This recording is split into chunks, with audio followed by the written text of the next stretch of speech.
presidente Lula foi aconselhado. Está uma guerra em Brasília grande, Luiz. Essa derrota do Lula com o Messias, ele até agora não absolveu, tá? Isso é igual a queda do avião, Luiz.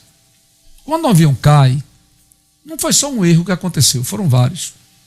Então não adianta Lula procurar culpados ou transferir a responsabilidade, porque o principal culpado da derrota é Lula. Quanto tempo a gente fala que o governo Lula não tem articulação no Congresso? Desaprovado hoje em todos os institutos de pesquisa. Todos. Derrotas acachapantes no Congresso Nacional. Lula indicou, gente. Não foi um qualquer, não. Lula indicou um braço direito, um faz tudo. Messias foi aquele que ia levar o documento para Lula assinar e tomar posse, para não ser preso naquela jogada de Dilma. Foi esse aqui.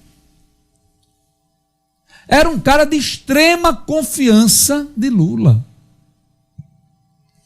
Foi uma derrota histórica. E foi uma derrota, Luiz, que passou por uma grande articulação. Davi Alcolumbre, ele vai apoiar Flávio Bolsonaro para a presidência da República. Ele não vai apoiar Lula. Tudo isso costurado nos últimos dias e com a participação do líder da oposição do Senado, Rogério Marinho. Porque para essa articulação política acontecer, Rogério Marinho teve que recuar. Rogério Marinho teve que abrir mão de ser candidato à presidência do Senado em 1º de fevereiro de 2027. Porque, pelo que eu apurei, o compromisso, se a direita vencer a eleição presidencial, é Davi Alcolumbre ser reeleito com o voto da bancada do PL e da oposição, e a bancada do PL será a maior bancada do Senado no ano que vem.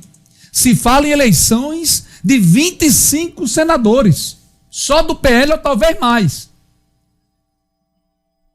E como é que um cidadão é presidente da República e não sabe de uma articulação dessa, Luiz?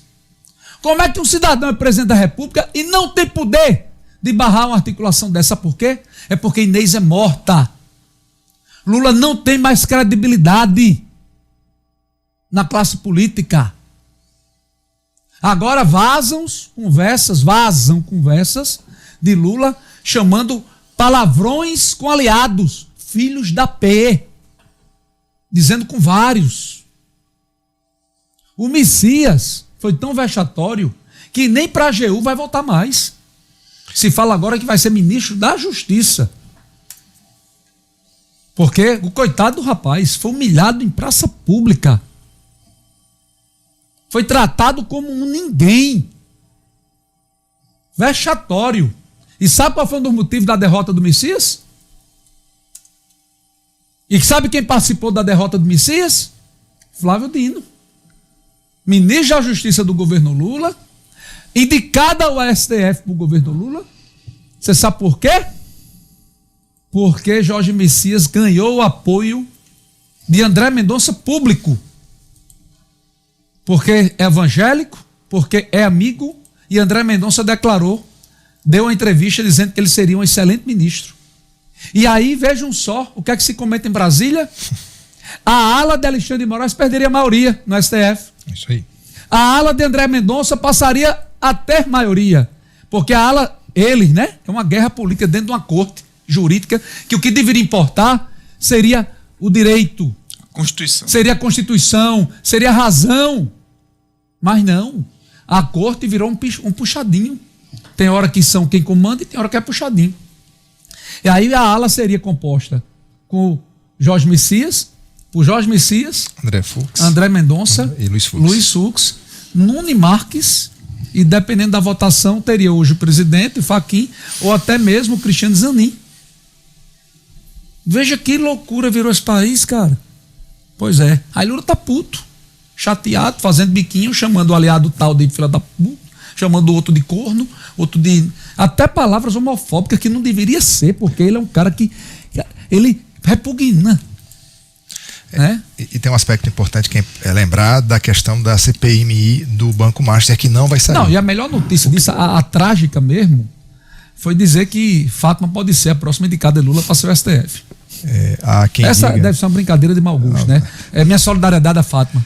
Na verdade, na sequência da derrota, várias entrevistas, e aí você vê vários líderes do governo, cada um falando de uma forma diferente. Há quem defenda que o presidente deveria automaticamente já propor o nome de uma mulher, e há quem diga que não é o momento agora, depois de uma derrota tão acachapante. O fato é que o próprio senador Davi Alcolumbre deu declaração de que não era o momento, que o governo deveria mandar, o próximo governo deveria mandar o nome do próximo ministro, ou seja, é bem possível que tenhamos 2026 com 10 ministros na corte.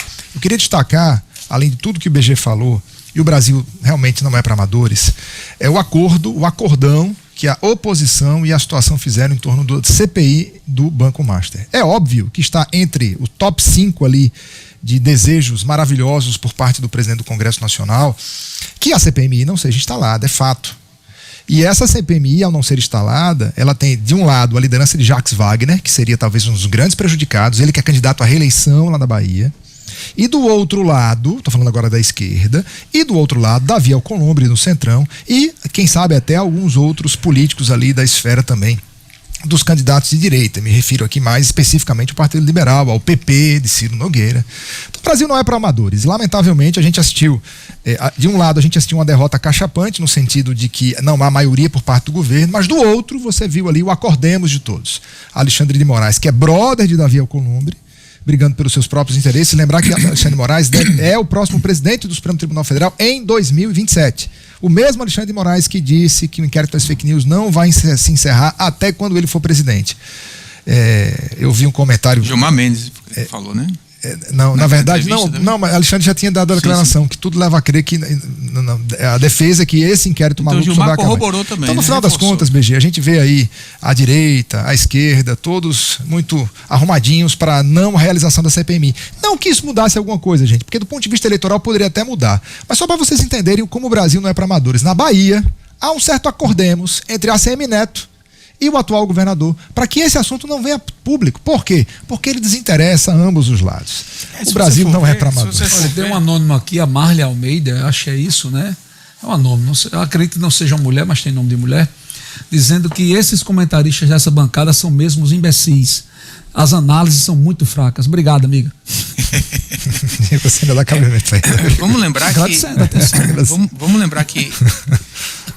que entre o prazo da indicação de Messias e a sua sabatina foram em torno de 150 a 160 dias. A gente tem aí em torno de 5 meses. Então, 5 meses, a gente está em maio, né? Maio, junho, julho, agosto, setembro. Se for pelo mesmo caminho, não vai ser. Entre o tempo da indicação, que a pessoa não foi indicada ainda, e o tempo de ser sabatinado nesse turbilhão das eleições, e tudo está conduzindo para que o novo ministro da STF só seja escolhido após as eleições pelo novo presidente da República. E antes desse, né, quem bateu o recorde foram 140 e poucos dias, que foi o André Mendonça, que também demorou para ser sabatinado. Então a gente tem aí um histórico de algumas demoras com relação à sabatina. O mais rápido foi... Eu estou torcendo muito que o assessor de Danone, o que foi exonerado quinta-feira lá na Câmara dos Deputados... Pelo deputado Hugo Mota. Como é que um cidadão está dando a entrevista, o Cabo Gilberto aqui da Paraíba, dando entrevista ao vivo na Globo News, o cara invade uma entrevista, diz uma palavra de baixo calão, sendo assessor de um deputado. O Hugo Mota fez certíssimo em exonerar, mas diz que o medo agora é ele fazer uma delação premiada, Luiz.